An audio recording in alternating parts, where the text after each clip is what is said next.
ahead. Hello, and welcome to the Comedian's Paradise. This is the podcast where we speak to brilliant and fantastic comedians, comedy promoters from across the comedy world. Now, today's guest is Peter Buckley Hill. He's a man who changed the Edinburgh Fringe. He's a man who's brought many shows to, well, he's helped many great comics in the UK get to where they are today. He's an absolute comedy storm. He's absolutely brilliant. Please welcome Peter. How are we doing? Oh, hello. Yes, fine. Yeah, right. Good intro. I like it. Completely wrong, of course, but nevertheless,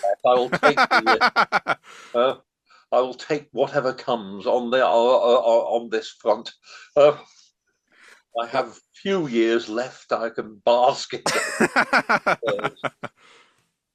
So, Right. Yes. So, yeah. Thank you for having me. I know one has to say that, so I'm saying that. so for anyone that doesn't know about you, and tell us a bit about like how you got into comedy and like what led to you setting up the PBH Free Fringe. Fine, yes, I can certainly do that. I got into comedy because I wanted to be a folk singer. Specifically, I wanted to be Dylan, but Zimmerman got there first, and he was substantially better than me. And the only way that I could get any stage time at all was by singing comedy songs. And first I sang other people's comedy songs, and then I realized that they weren't very good. And I started writing my own. So that got me somewhere on the folk circuit, which existed at the time.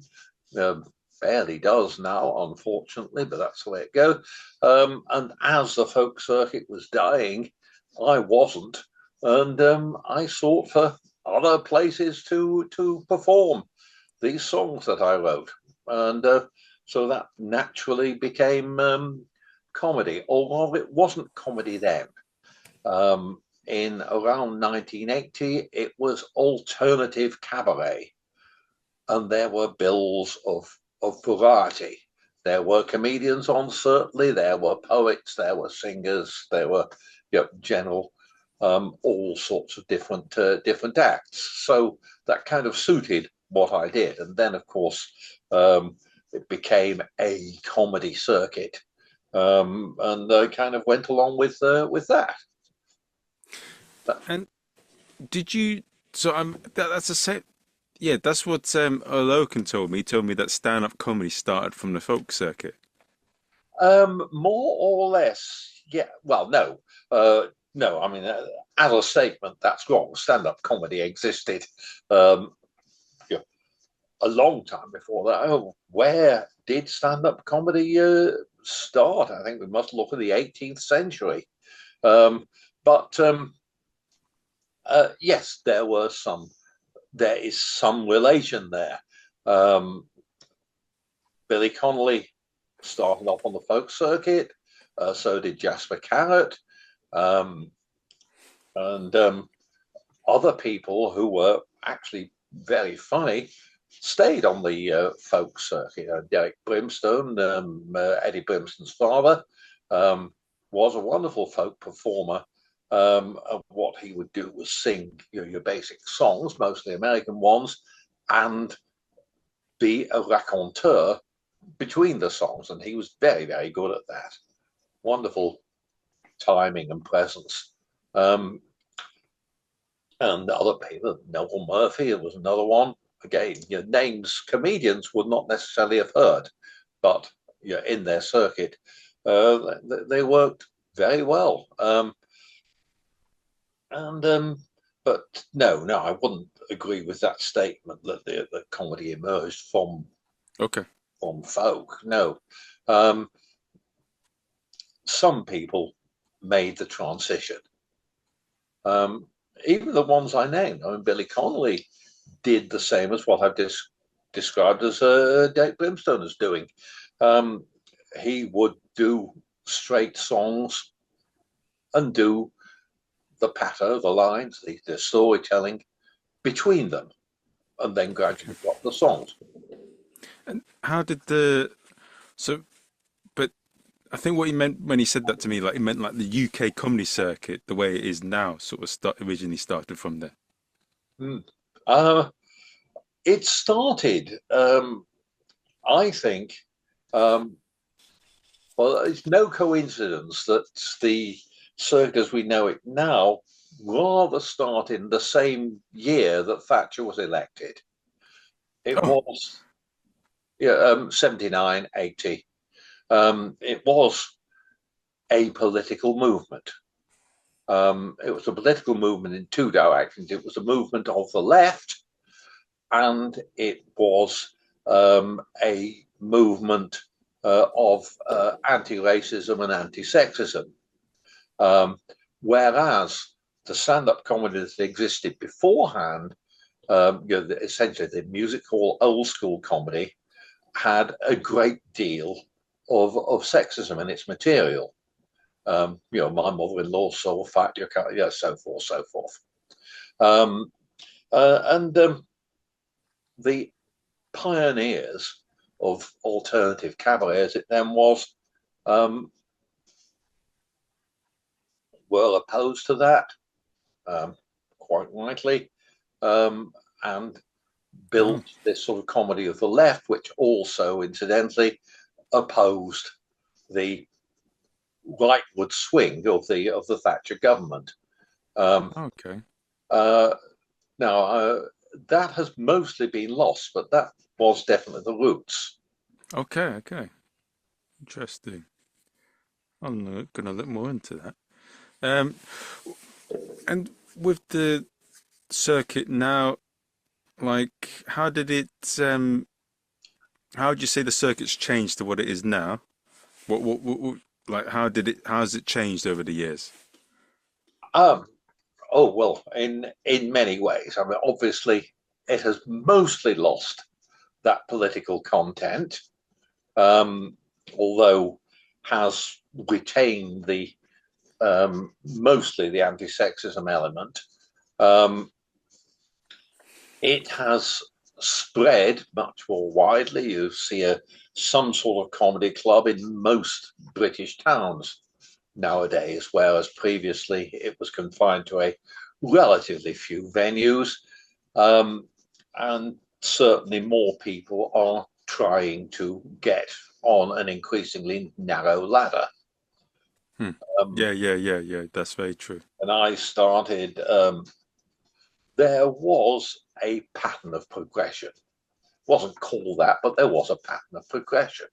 Um, you would do your unpaid five spot, and if that went well, you would be invited to do a 10, sometimes paid, which it almost never is now, and then gradually progress to a 20. Um, I mean, that still happens, but not as, there's a blockage. Yeah, because there's so many.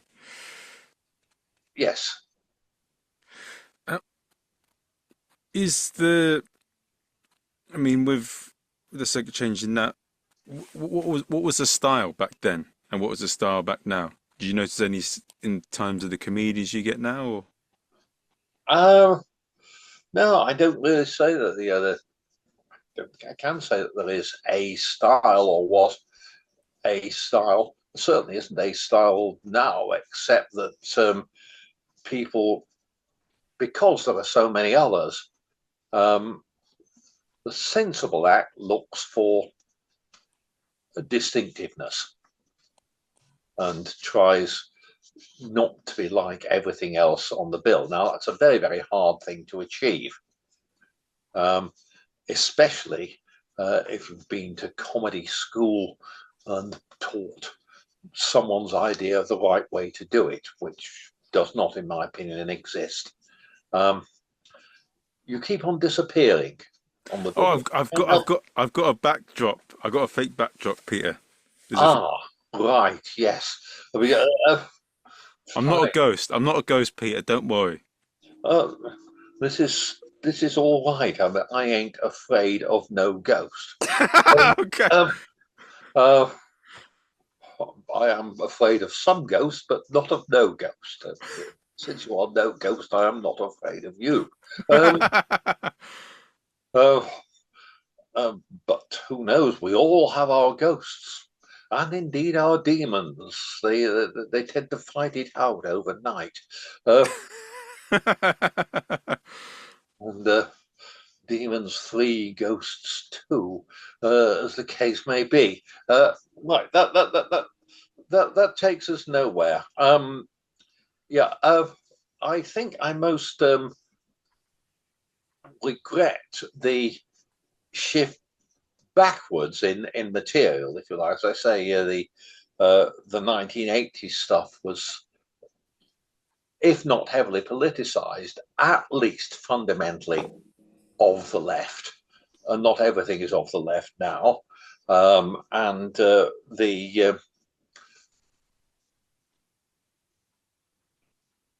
not exactly the sexist material, was that won't be tolerated, but you know, the lowest common denominator stuff has come back in.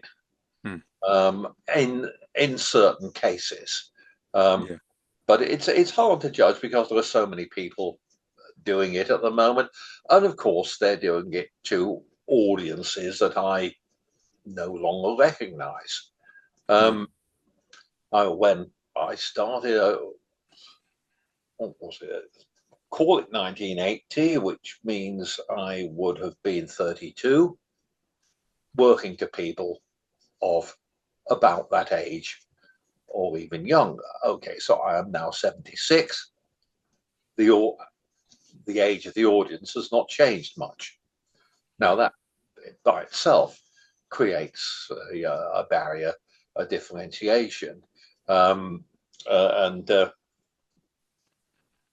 all their cultural references are not mine. That's fine. One gets older. But of course, the cultural references, the backgrounds are different for each generation of performers. Now, the other point about that is that this is very, very different between the average comedy club in a town during the year and the Edinburgh Fringe. Audiences there are not the same. No. And so many people bring shows which are effectively repetitions of their club sets, and they wonder why they fail. What is it that makes them fail in the Edinburgh Fringe, in your opinion? Yeah, not allowing for the difference in audience. Well, I mean, quite a lot. One fails simply by not being on the same wavelength as the audience, and that can happen to anybody at any time in any particular show. No one's got the secret to that.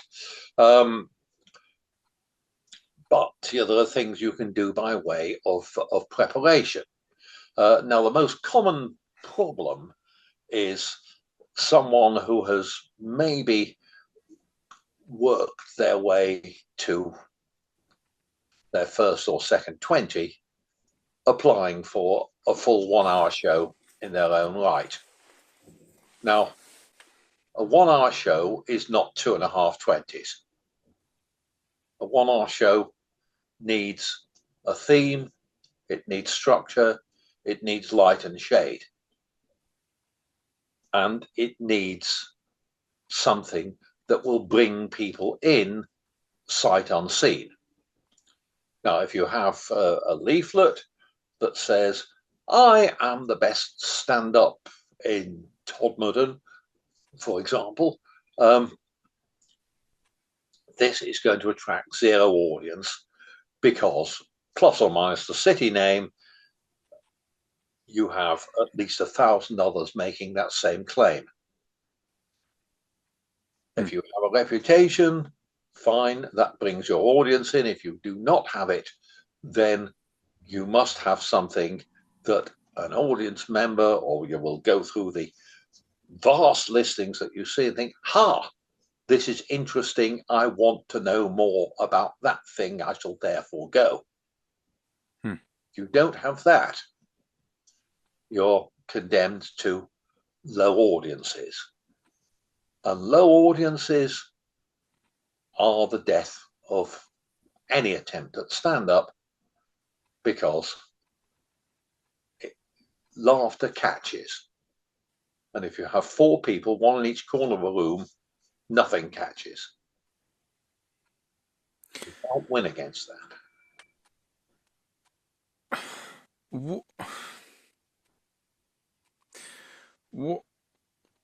What I heard a lot of things in regards to audiences this year in the Edinburgh Fringe, and I wasn't up there this year, but was talking about audience numbers.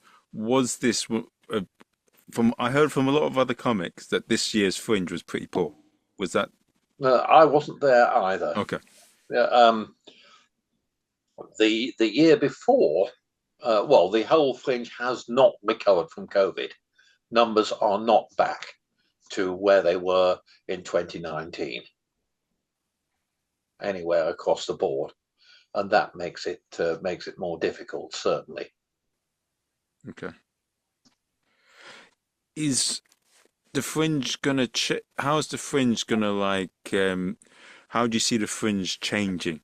Because I heard from others that now it's going to get more like you get big names just touring testing their hour show out in the Fringe and then touring across the country. There's going to be a lot more of that and less of the new act or the nobody making it there and building themselves up. It's going to be a lot more for just the big names that have already made it to test their stuff out and then.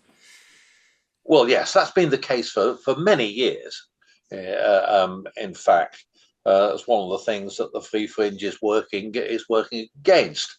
But yes, until the audience comes back at full level, then the Fringe has to adjust to that lower way of working.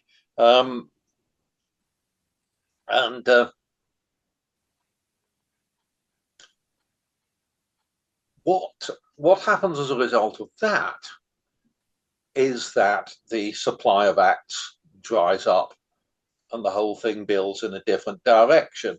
Now, let me phrase that better, because I haven't phrased that well. The Fringe predicates on an endless supply of people wanting to meet the man with the cigar. Says, "Come here, son, I'm going to make you a star." Now, doesn't exist. The Fringe not only relies on people pursuing their dreams, it is financed by people pursuing their dreams, and by the multi-thousand-pound losses made by those people in pursuit of their dreams. Now, the more those dreams fail, as they always will, the more people will eventually realize that it's a futile endeavor. You will not be discovered. And if your motivation is to be discovered, then you will be wasting both your money and time. And I think that message is gradually getting across. Now, of course, that damages the pay-to-play venues. It does not damage the Free Fringe, because we say to our people from the outset, you will not be discovered. The only purpose of coming here is to enjoy what you do and get better at it. And with that in mind, we will make it as inexpensive as possible for you to perform, providing you make the artistic standard.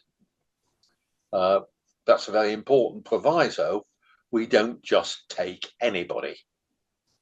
We spent 30 years, 29 years at least, fighting the idea that free automatically equals bad, which in our case it does not, although perhaps in normal life it does.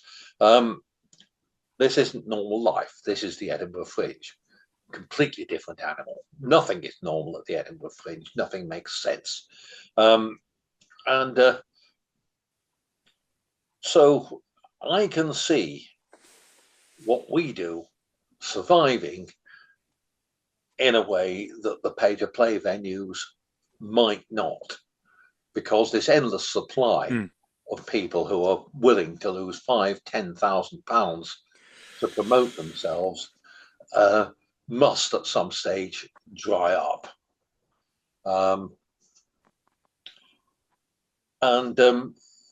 Equally, even the touring shows by name acts that you mentioned, and good name acts, very good name acts, I mean, obviously, they too are drying up. Ticket sales are not only down at Edinburgh, it doesn't affect us, but it affects everybody else. Ticket sales are down throughout. Ticket sales are down in what I daren't call provincial theatres. Your non-London theatres is what I mean. Ticket sales are down in London, even the West End, which relies largely on non-UK tourists anyway. Even that is substantially down. Until the economy floats again, and there is absolutely no sign of that happening, this must continue. Meanwhile, of course, in Edinburgh and elsewhere, accommodation prices are going through the roof. And this year, of course, we have the Oasis, or this coming year, we have the Oasis problem. Is there a way that there'll be more people in the Fringe and they'll come and watch it, or is it just gonna, no? I can't predict, but certainly where landlords can sell their accommodation for 3 nights for what they would otherwise have got for a month, they can do that. Oh, yes, yes, yes. Where are our performers going to stay during those 3 Oasis concerts? In a shed. No. Precisely, right in the middle of the Fringe. If I remember rightly, they're on a Friday, a Saturday, and a Tuesday. So initially it was just Friday and Saturday. So you're one weekend, maybe there's a way around one weekend. Friday, Saturday, and Tuesday is effectively half a week. And it's not as if the accommodation is going to be available on the Sunday and the Monday when it can be sold for for people staying over at the time. That's my take on it, but I have no inside information here at all. My guess is as good or as bad as anybody else's. And we are thinking globally about what we can do to help the performers through that problem. At the moment, there is no solution, but I wouldn't tell you if there was. Yeah. Because someone would steal it. Yeah. No, it is what it is, isn't it? But it wasn't like it wasn't always like this at the Fringe. I mean, maybe 10 years ago or a bit short of time, the Edinburgh Fringe, people win an award at the Edinburgh Fringe, go on a big TV show, and then they'll be sorted out. It didn't used to be like that. Well, in a sense, yes. I think it stopped the year I won one.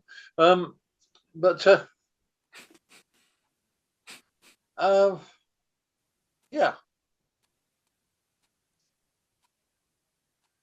Well, I mean, what happened? Brendan Burns won one.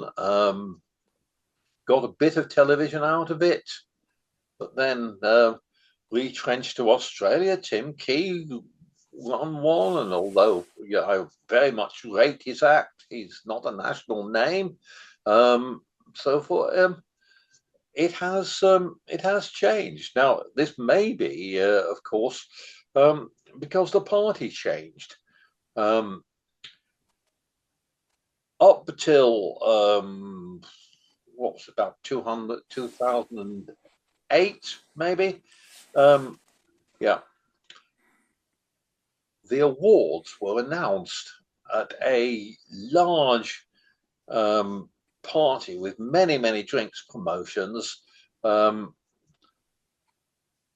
which most performers could get a ticket, but you had to work at it. It was a very large affair, and this is the important bit, Channel 4 live casted the announcements of the winners. Oh, okay. Now, that's a big thing. That's a big national event. And people would actually just stay up until midnight.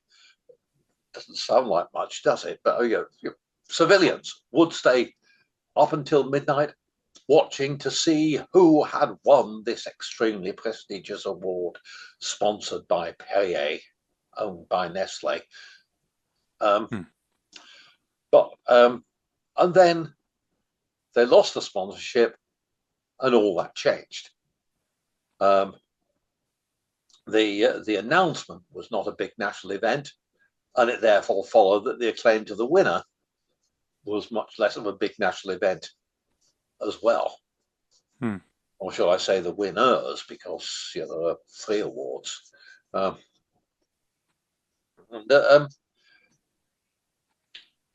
So yes, I could not tell you who won this year or last.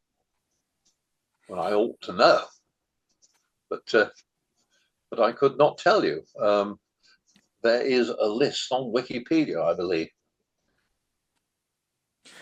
Well, yes.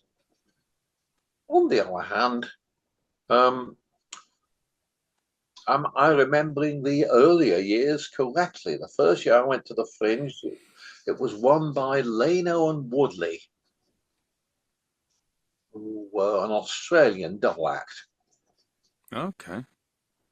And they later had some television in Australia, but I don't recall them going global at all. No disrespect to them. I mean, I knew them at the time, but we haven't spoken since, so I don't suppose they'll remember.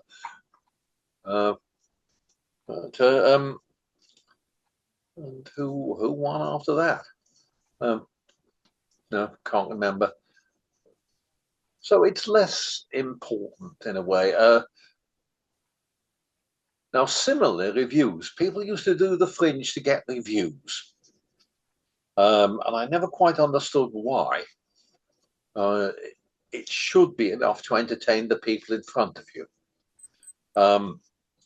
But people were very keen on getting reviews. Now, even if they still are, and I know many are, it is vastly more difficult to get reviews now. Not only are there more shows, but also the Scotsman has substantially cut down on its reviewing staff. Ah, okay. So a review of any sort is a rare event nowadays. Now, this is partially being taken up by a number of websites that give out reviews. I always used to say that a web review is worth the paper it's written on, but that is about all. So, I mean, a lot of the motivation, a lot of the external validation has gone. I'm not sad to see it go.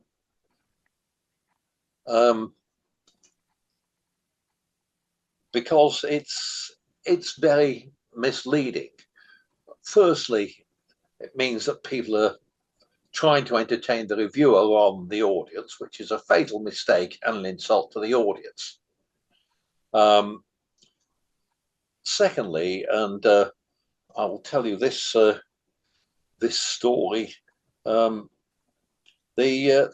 first year I got 5 stars in the Scotsman.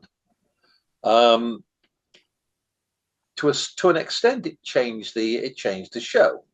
Oh, there were just the average few people in there, and then 5 stars, the Scotsman come out, and I get a queue around the block, which has to be gratifying. But what they did and what they still do was just print the review once, and then for every subsequent day, print a list of 5-star shows without any other reference, without the review themselves. So you get a complete misfit. So what I got after that, after the first day, was a load of people just seeing the stars and expecting some young, thrusting comic with the best knob gags in Edinburgh. And they got me talking about physics. It was a mismatch. And I will never forget the lady in the audience who, with great indignation, said to me immediately the show had finished, "If I knew you had to know things for this show, I would never have come." And yeah, fine, fair enough. She shouldn't have come. It was not her wavelength. It would have been nice to have something that brought things in which are your wavelength. But no, I mean, everything just reduced to 5, 4, 3, 2, 1 stars. It means nothing. Assessment means nothing, in fact. Whatever marks you've got at school and university are meaningless.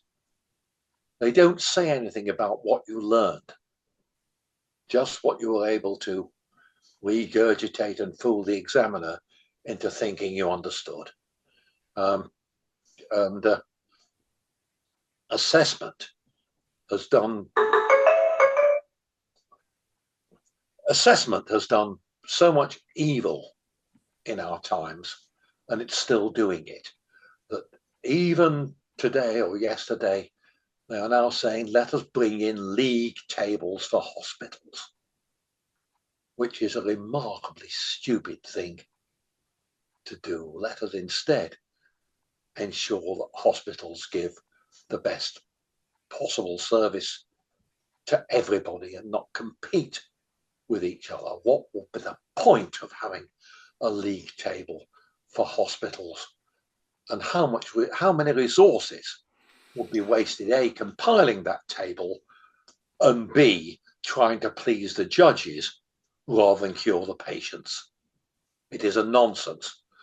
Virtually all assessment is a nonsense, and the star system is a nonsense and should be abolished.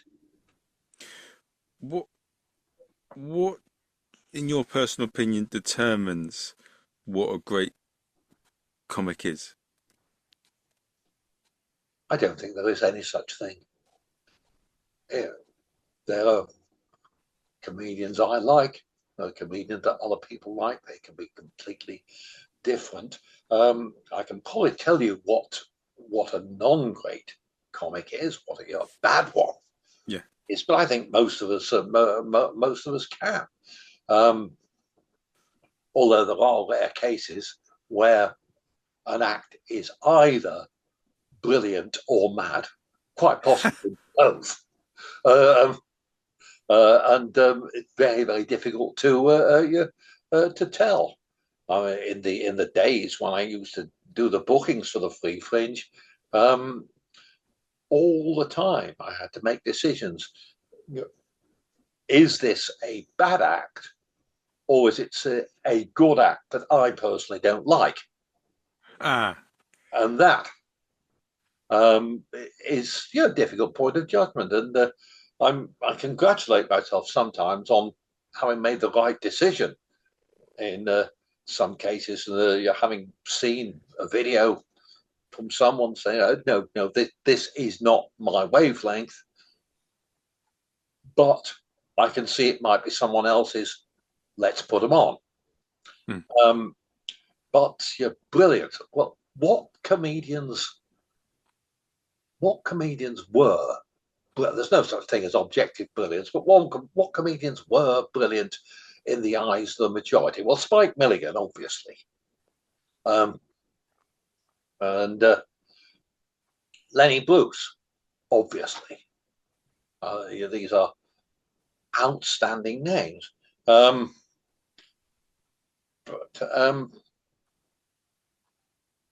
I mean, even those would have several people saying they weren't good, really. Certainly Lenny Bruce, towards the end of his career, became so obsessed with his lawsuits that he wasn't good. So, very difficult. I suppose it's the old adage, if you have 51% of the audience, then you have won. If you have 49%, then you've lost.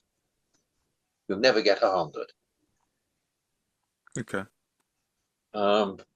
Yeah. No. No. I suppose the other thing that makes comedy good is that it has not been done before. And that is the most difficult thing of all, because the more people trying to do it, the more things have been done before. And if you can find something that has not been done before, then you're really in with a chance of distinction. Or you can also fail. Again, the old saying was, if you want a 5-star review, you must be prepared for a 1-star. So 2, 3, and 4 are varying degrees of mediocrity. 5 and 1 are the extremes that might be brilliant or not. You cannot tell. I cannot tell. I mean, if I could tell, then I would have to be an audience. And I'm not an audience. I can't sit. I mean, I could be in an audience, but I can't see it with the same eyes that audiences see it. I'm looking at technique and where the punchline is coming from. With people that you admire a lot, actually no, ignore that. I was going to say something very stupid. But I was going to say that with magicians, what they say to me when they see a really good magician, even though they know all the tricks, they don't notice them as much because they're so entranced by the performance. But I don't know if that's necessarily the same for comedy. I was thinking that, but I don't think that's the same at all. It's just that you can still recognize the techniques, but you absolutely love what they do. You're not as analytical into what they do than you would if it was just a regular comic. Well, maybe that's so. I mean, I can still laugh at other people's performances. But then again, as soon as I do, I immediately think, I wish I had written that. And that's the difference between having a comedian in the audience and having an audience in the audience.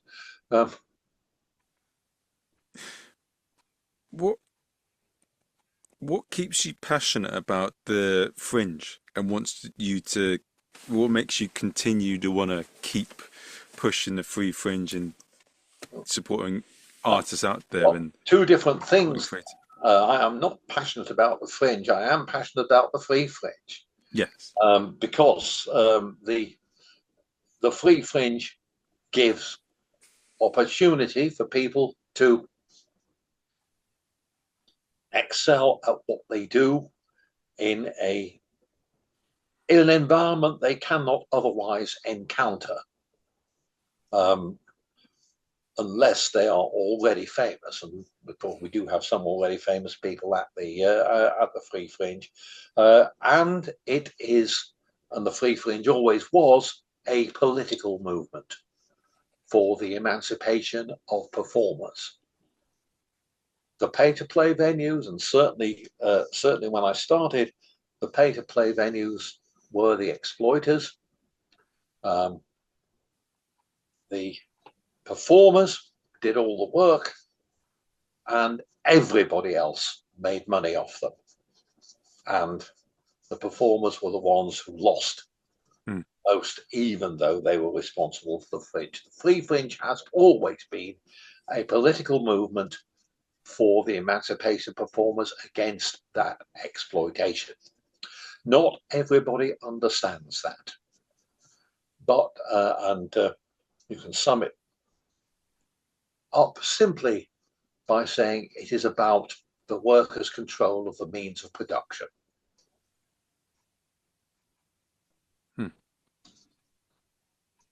The performers themselves take charge of what we can call the means of production here, the performers, the performances, the setting, so forth. Then they are in control. They are not being exploited by anybody.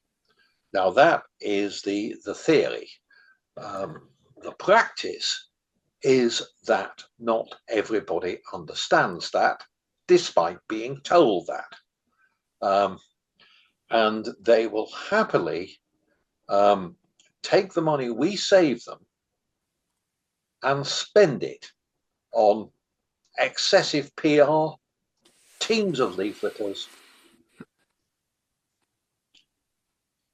even though they could easily work out that this is wasted money. Oh. Goes into somebody else's pockets, enhances their performance not a bit, and adds to the arms race.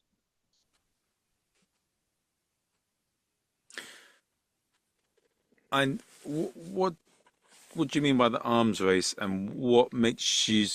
I've seen a lot of examples as myself going up to the fringe, and I do think some of it is a load of complete crap. But what makes you certain that when they're paying all these PRs and all that, all of it is complete bollocks? What makes you think it's all complete bollocks? Because it is an arms race, and in an arms race, spending increases, net benefit does not. Now, the classic example of that is trees. In the forest, if a tree wishes to get the scarce resource of sunlight and water, then it must grow higher than the trees around it. Every tree has that goal.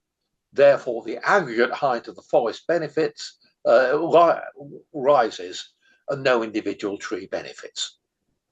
Now, it's the same with publicity spend at the fringe. The more show A spends, the more shows B to Z feel they have to spend. The spends cancel each other out and don't show in terms of audience. Now, one of the main reasons for the spends is that people want to feel like a star. They'd like to have an entourage. They'd like to have people working for them. They would like to have outrageous riders, except there aren't any at the fringe. They want to be somebody, and there's nothing that makes you feel more like somebody than have your head at 3 times natural size on a poster along various streets, like Pleasance. Not Pleasance the place, Pleasance the street. And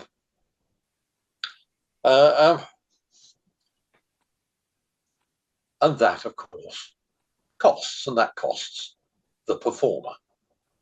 And some venues, not saying all, some venues make it compulsory to have that level of publicity, even though they should know perfectly well that the arms race cancels out the benefit of it. But it doesn't matter to them if the arms race cancels out the benefit, because the benefit is that of the performer. They get paid. They the venues, get paid anyway. And that's the dubious morality of it. That's what the Free Fringe was founded to work against.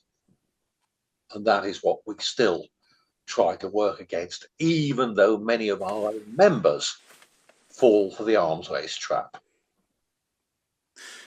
Who are examples of people that you see at the fringe that, I mean, nothing. There is social media. There's also good event marketing, but at the end of the day, a good product and word of mouth are the biggest Oh, things you can get as a performer or a business. absolutely, yes, yes, completely. I know of one I don't like his style of comedy is not for me at all, and it was quite an experience watching him. But what Jerry Sadowitz has done for himself is, in terms of having a dedicated audience that keep going to his show, support him like hell. That can't be his style. Isn't for me. But fucking hell, he's doing very well at it, and he's Yes, got people that love what he does. absolutely, yes. I don't know if that makes him happier.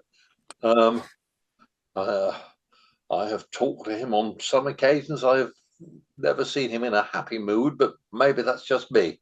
Um, but no, well, yeah, good luck to him. He has his following, and many many people do. Of course, that's also fringe behaviour. Um, Go and see something that you know is going to amuse you, which is very unfortunate because we live on the premise that people are going to try something new, try something different, experiment, which is why it's called a fringe. But there's not enough of that experimentation happening. Um, we ought to make more changes. And one of the things that we have done, um, because we started off with comedy and because um, our venues most suit comedy performance, a lot of people assume that that is what we do, but in fact we try and encompass all the arts, and one of the longer term aims is to reduce the proportion of comedy in our assortment and increase the proportion of other genres. But then as soon as you say that, you say, oh, yeah, where do the boundaries of the genres lie? Um, when does comedy cease to be comedy and become spoken word? When does magic get so amusing that it becomes comedy? Um, what is cabaret? Um, what counts as cabaret? When does spoken word become comedy? When does comedy become spoken word? Um, what of science and rationalism? Um, so the boundary, where I'm going to here is that the boundaries are more and more blurred. In my youth, I remember magicians on the television, black and white it was then, who would simply announce that they would do something for their latest trick and then do it.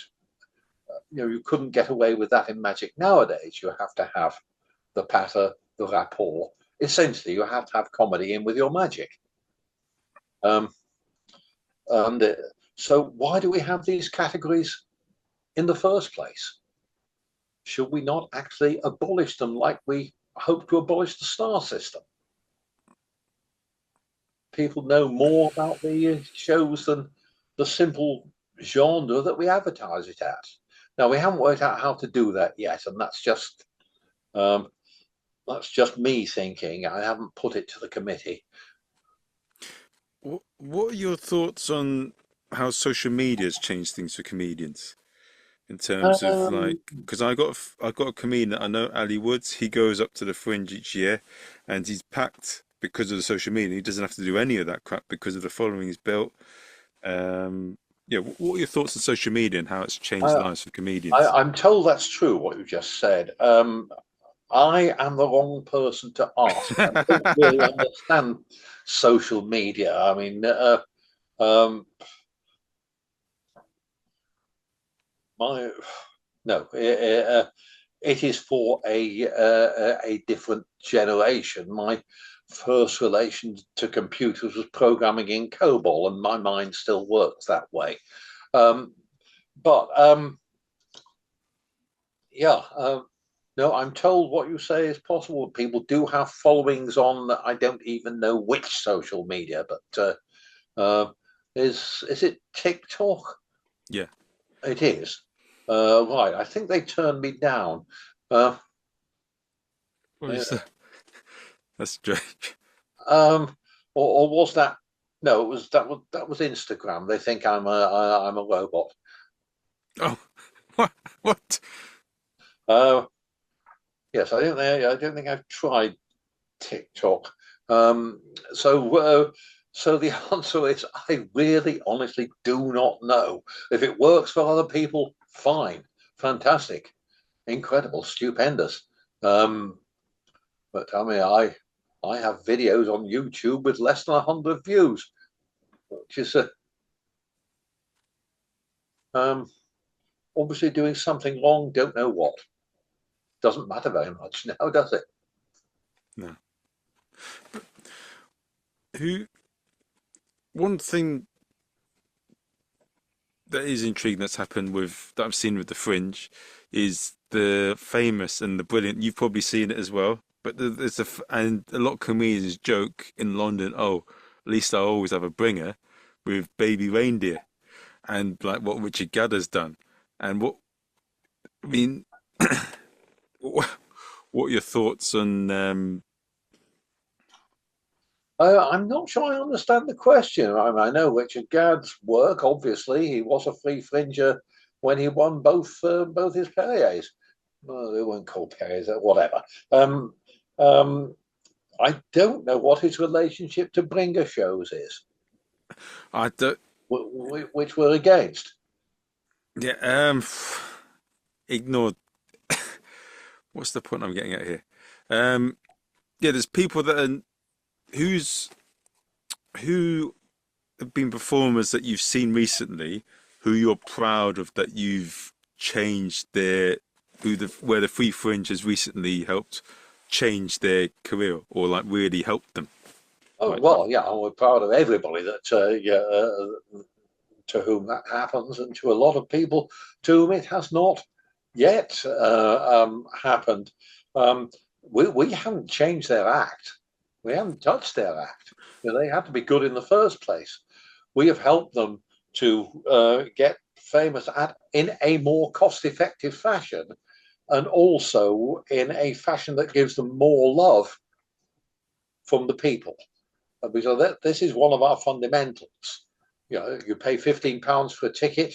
Your body language is you can't see it on the you can't see it on the screen. Okay, I'm doing folded arms here, and I'm trying to make a face like I've paid good money for this show. Bloody amuse me. Whereas at the free fringe, the body language is like, and again, you can't see open arms. Right, show me what you've got. I'm open to this. Uh, Now, that very attitudinal thing has helped a lot of performers because they have done better and better received shows. As a result, they have felt the love, and the love has helped them to continue. Whereas if they just sold tickets, they'd have got money, not at the fringe because someone would have taken it, but elsewhere yeah, they would yeah, have, yeah, yeah, they'd have got gross money. They would not have got net money. Um, but elsewhere, they would have got money. Now, ultimately, love wins over money, and love can help you get money in the long term. Um, Now, I have not seen Richard since he won the Perrier. Um, I don't know what he's at the moment. I haven't seen that film of his um, because that's on social media that I'm not a member of. It is good. I recommend. It is good. Very. I love it. It's a great little TV series. It's brilliant. That does not surprise me at all. I mean, the man is an excellent yeah, and an original one, and a very original one. So I mean, all praise to him certainly. Um, but I myself have not seen it. Yeah, that's all I can say really. What is it that you noticed about Richard that made him such a good performer and his show so great? Um, well, it wasn't just up to me. I think I programmed him on the first show he did with us, which was in a small venue. I believe that features in the Yeah. film in disguise. Um, I'm I also believe, because people have told me that the film makes it look a much worse venue than it in fact is, and it's one of the ones that we still use to this day, and people are quite happy with it. Um, but of course, there's the difference between real life and a story. Um, so yeah, there was something, I don't know what, that I recognised in however he auditioned for us, and I think it was a video. Um, Sometimes I would see people live, but as more and more people have videos, I think that was less so. Um, but then we moved him to a bigger venue simply because more people came. We knew, the public was telling us that this was good. Hmm. Um, then we would have moved him to a bigger venue still, but he refused. Oh, Um, and this, I'm sure he will tell you this himself because it is the truth. Um, the year he won the Best Newcomer award, um, come to that, strictly speaking, he wouldn't have been eligible for that because he had a show that. Yeah, anyway, whatever. Um, the year he won that, we had an enormous queue management problem. It was at the Banshee Labyrinth, um, and there's very little room to wait inside at the Banshee Labyrinth. So the queue is mostly outside, which we hate because what we want is people inside buying drinks. And the reason we want them buying drinks is that is how we retain the venues. We bring in customers that they can profit from. yeah. That's how it works. So if we're queuing outside, obviously they're not profiting from that. Anyway, so there was a massive queue management problem. People were being turned away night after night after night. So obviously we said to him, next year, we will put you in somewhere really big. And he said very firmly, no, no, I want back to where I currently am. In fact, I think he even said somewhere small if possible. And he ended up back where he was, and the queue management problem became even worse. And then he won the best show of the year award. You're the big prize, and never had to come back. Oh yeah, that does happen a lot. Yeah, and then we rather lost touch. But yes, no, I mean I take no credit for saying, "Oh yes, this is absolutely outstanding." No, I take only a small amount of credit, saying, "Yes, this is good enough. We will put him in this starting venue." And the reaction of the public told us everything else. So really, no credit for that. He did it. Richard did it. Nobody else did. No, it's incredible. He's. I, I, I'll give you my Netflix password and username so you can see it. Oh, right, yes, thank you. That'd be interesting. Uh, um, I still have to work out how to use them, but Fair enough. um, no, I think this is just me. I mean, every time I try to log on to something, it fails in some way or another. But yes, no, that particular one would be interesting, certainly, because as I understand it, we are in it, and You are in the middle of the series. I think the third episode of the series. oh well, we that that that that will be interesting. Um, the To, yeah, yeah, we've had yeah a number by a number like that.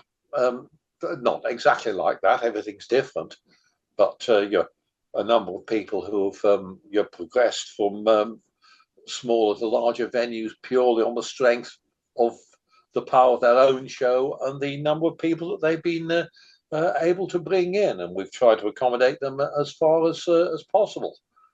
I mean, Young and Strange, that was another one. Magicians, um, and I had them in a very small venue. In fact, I had them in the same venue that Richard Gadd had doing close-up magic, and they then contacted me and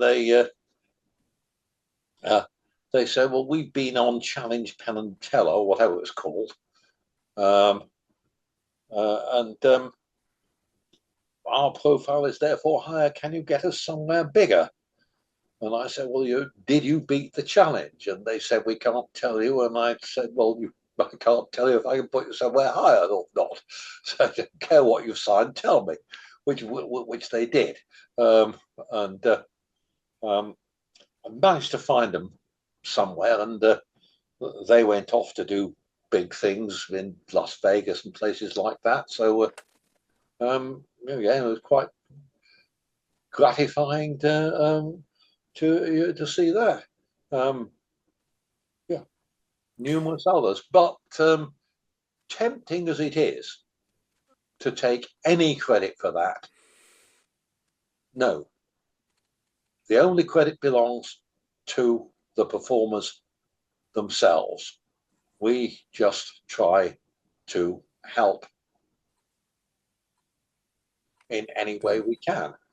Obviously, with hundreds, no, thousands of decisions to make every year, we make some wrong ones.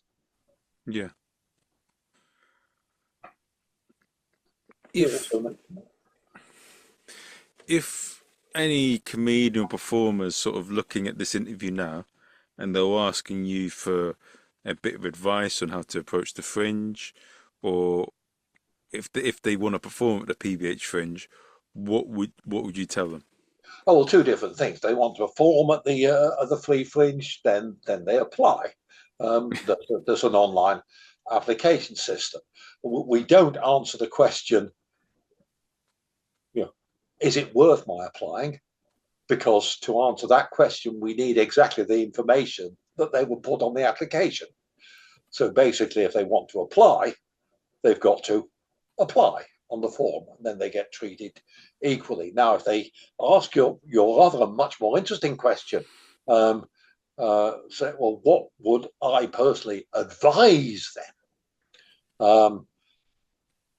Then I would say, if you have not got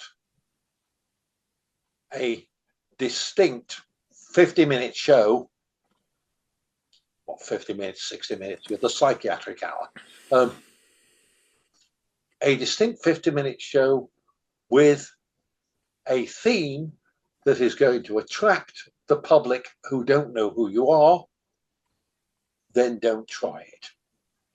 If you think you can just do it on your stand-up set, which has been tried for 20 minutes maximum, or in some cases even less, don't.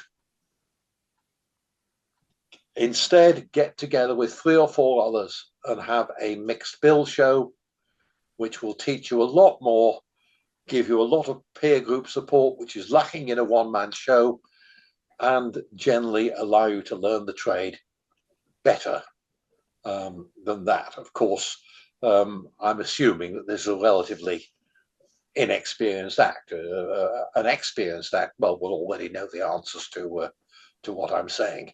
Will already know the fringe and so forth and so forth. But you shouldn't do the fringe unless you're ready, and you shouldn't do it unless you've got a show title that will attract people, that will effectively provoke the response, this is interesting, I want to go and see and find out what this is about. Advice number 2 is do not do crowd work. It is the curse of comedy. There are people who attempt to teach it, and no, absolutely not. Firstly, an audience member, especially at the fringe, is a rare and precious thing. They have done you the honour of choosing your show among from thousands of others, or at least 100 others that are on at the same time.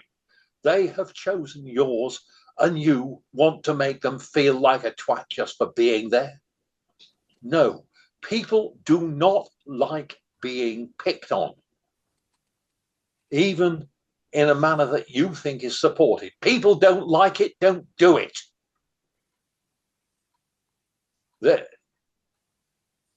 Doubly so at the fringe, trebly so at the fringe, where the demographic is different from your comedy club. But if you are stupid enough to say, oh, that person is wearing something unusual, let's pick on that and get a cheap laugh, you neglect the fact that earlier in the day, someone in a different show has already done that. They're seeing several shows in a day.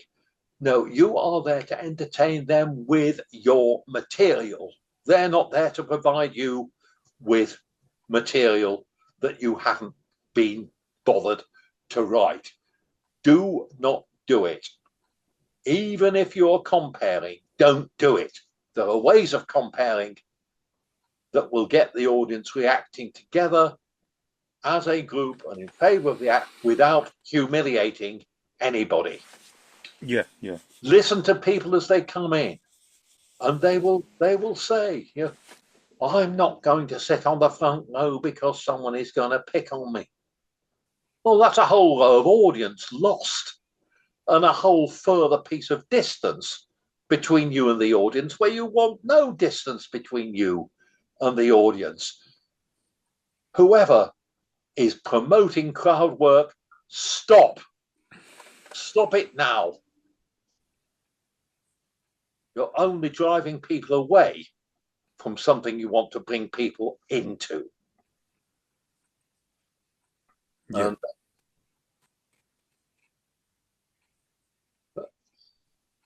people are selling new acts the idea that this is a good and desirable thing. The opposite is true. Yeah. That is right. What is the third thing? The third thing is do not have any expectations. You are going to lose money at the Edinburgh Fringe. Write that money off from the outset. Now, obviously, we try and make that loss as little as possible, but we can do nothing about the cost of accommodation. And the cost of accommodation is terrible at the moment. And if anything kills the pay-to-play fringe, it's going to be the cost of accommodation. And I see no solution to that. And believe me, we have looked for a solution to that. But at the moment, I do see no no solution to that. 20, 30 years ago, the universities might have helped, but they didn't. And now universities are so driven by the losses they themselves make and by the idea that everything has to be a profit center, that everything is outsourced. They don't own the accommodation anymore, it's outsourced. They don't own the catering anymore, it's outsourced. So they can't, even if they want to. Oh, so, shit. yeah, basically write off the cost of accommodation, write off all your other costs, do not join the promotion arms race, and basically keep your loss down to a manageable level. Now, I hate the whole loss thing, which of course is why the free fringe exists, but we can't fight the accommodation thing. Not only because I don't like to see people making a loss anyway, performers should be paid, not have to pay to perform, but also because it works directly against equality of opportunity.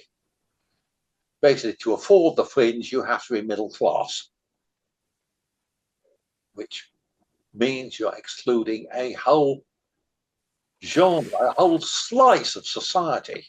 Yeah. There are, and with it, you're half excluding a whole number of definable groups within society, because society is not equally spread. If you are middle class, you are more likely to be white than if you are working class.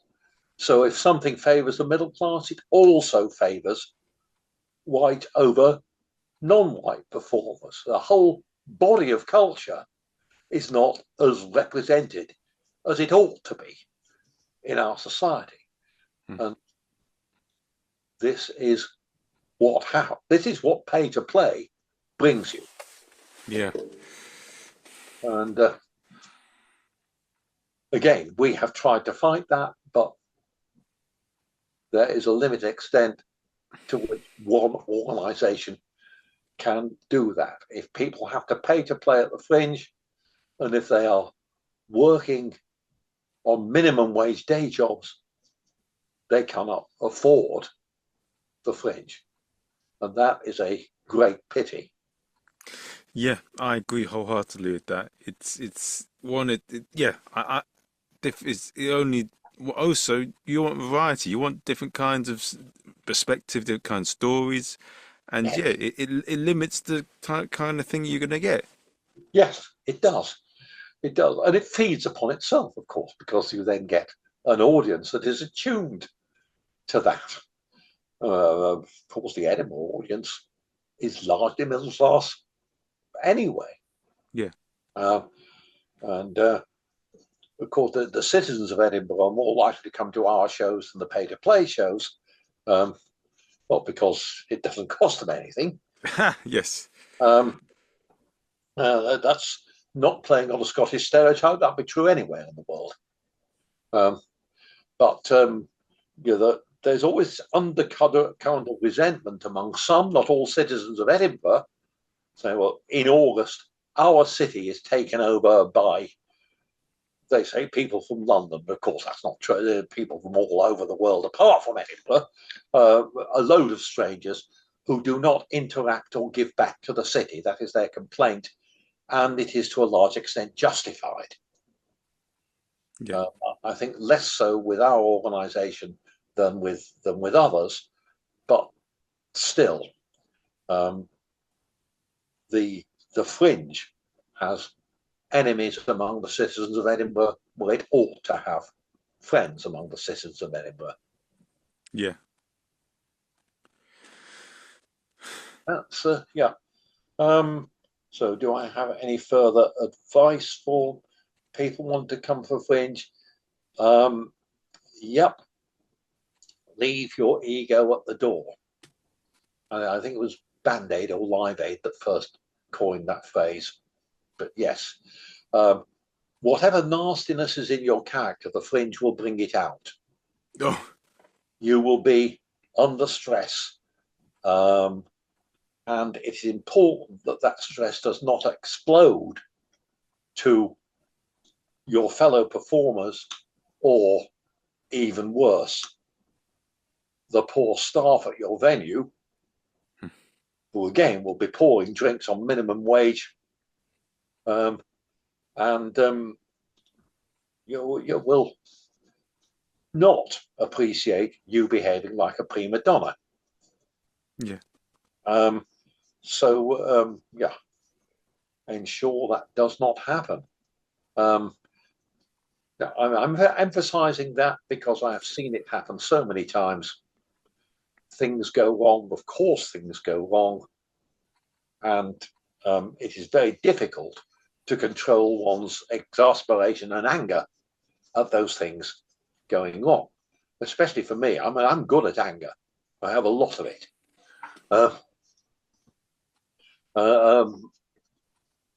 So I'm talking to myself as much as to anybody else, but there must not be innocent victims of that anger, be they fellow performers, be they staff, be they especially audience. Yeah. So ultimately, if you go to the fringe, as many people have in the past and still do, thinking this is where I'm going to be discovered, and it doesn't happen, as it never does, this is where you start behaving irrationally, and you become a danger to yourself and others. True, yes, quite right. Yes, I should have put others first. Yeah. No, no, I think I'd probably put me first. Don't do it for me, because I will do it back. Of course. And for anyone not proud of that, but I will. Okay, I'm sorry, Peter. Please don't make. So I'm sorry.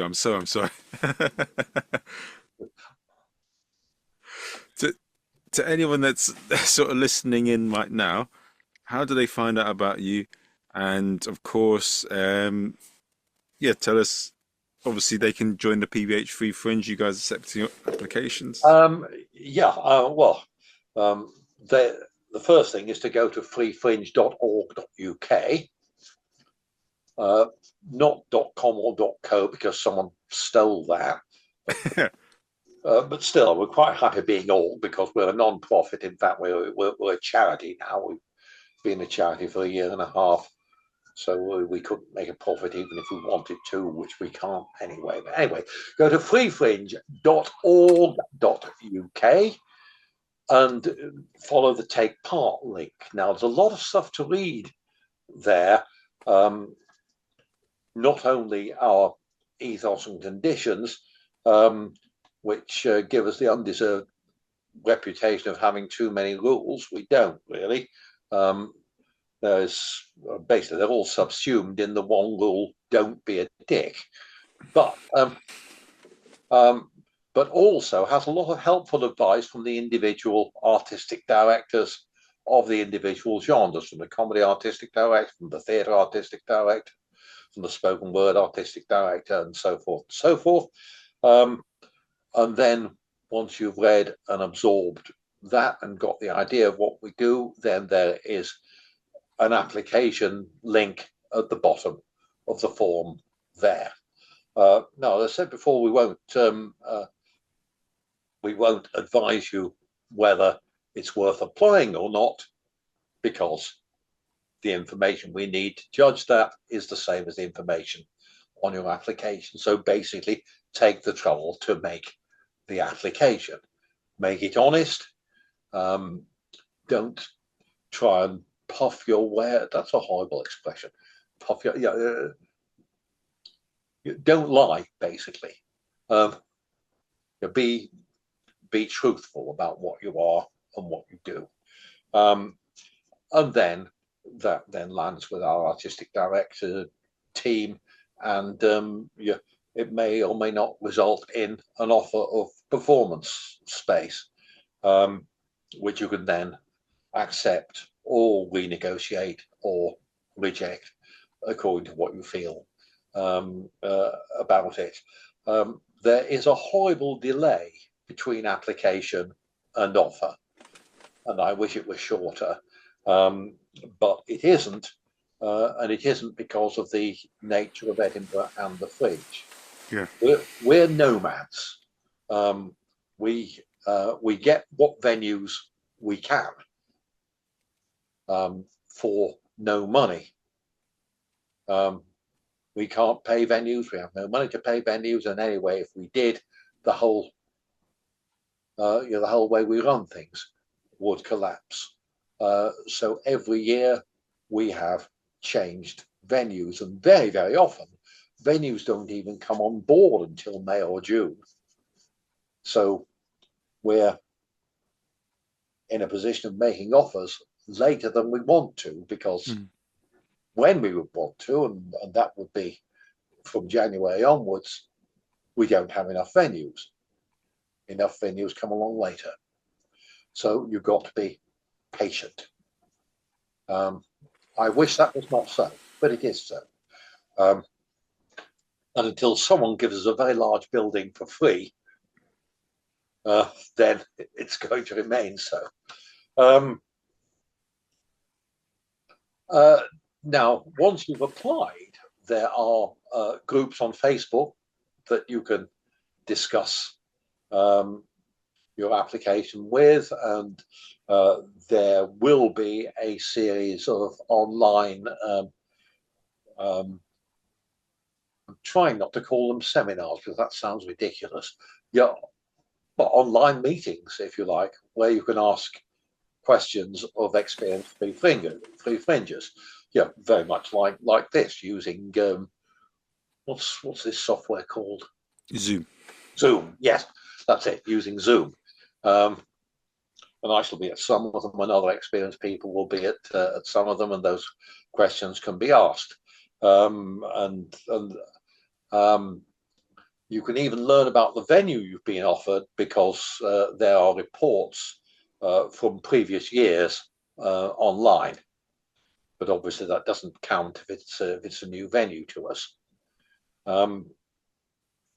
So yes, there are resources once you've applied, but there will be an uncomfortable period where you say, well, am I going to get an offer or not?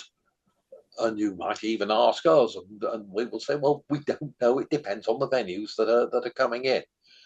I know that is not satisfactory. It is the way it is. Yeah.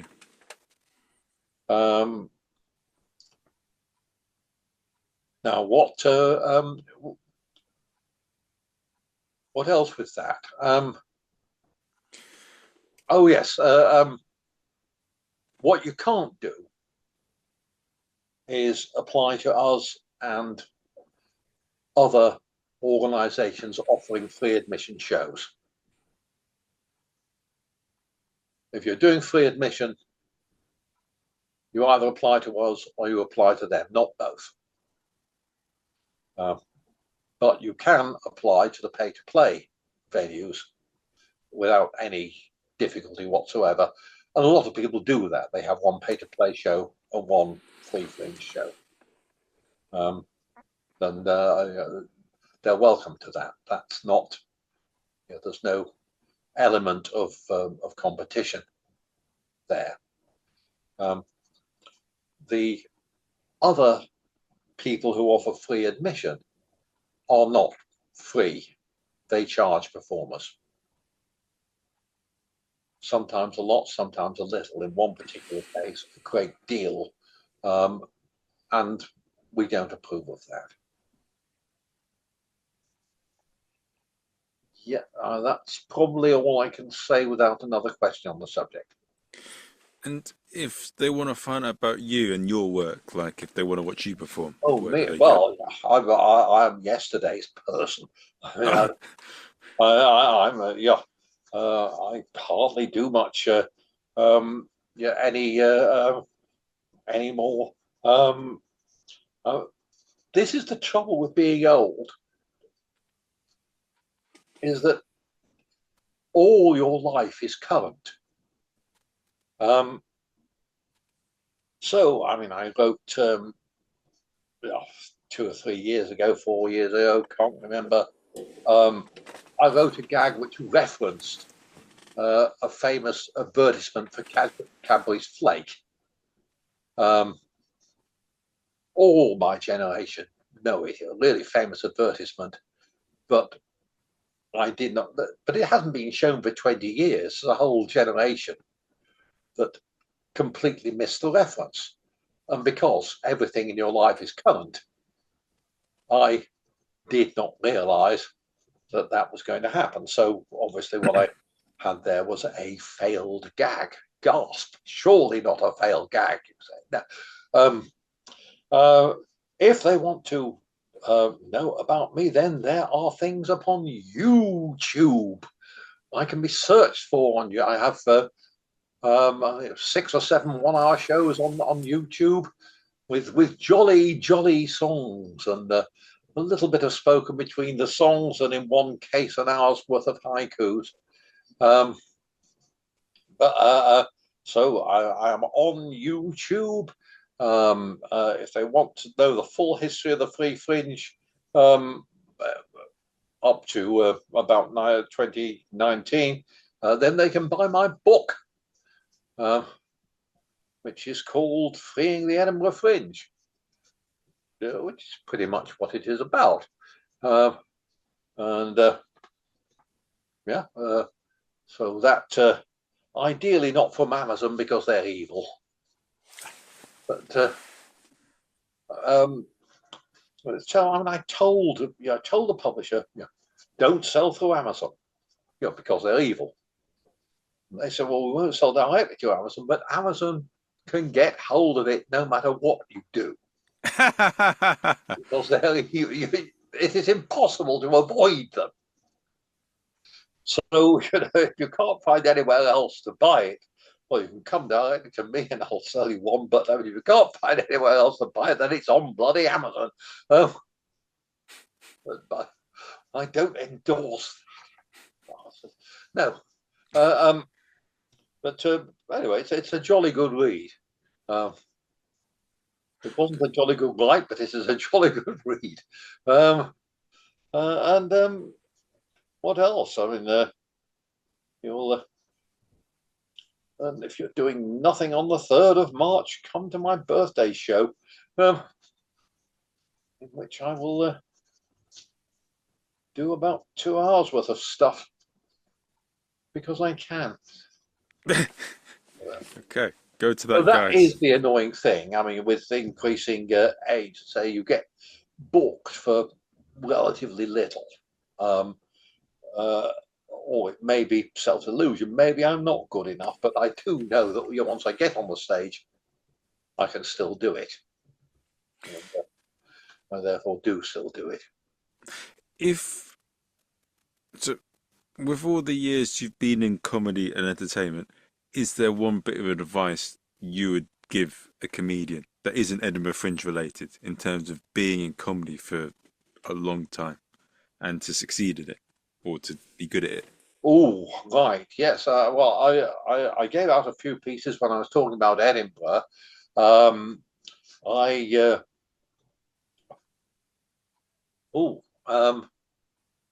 can I say that's sufficiently gnomic? Watch comedy.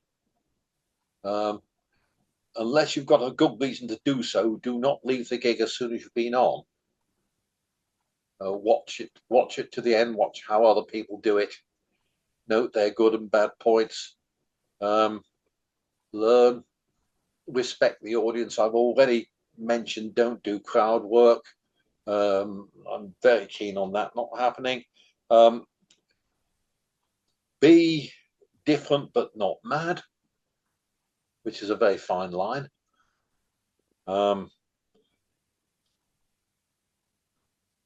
Oh yes, and when you watch comedy, watch British comedy.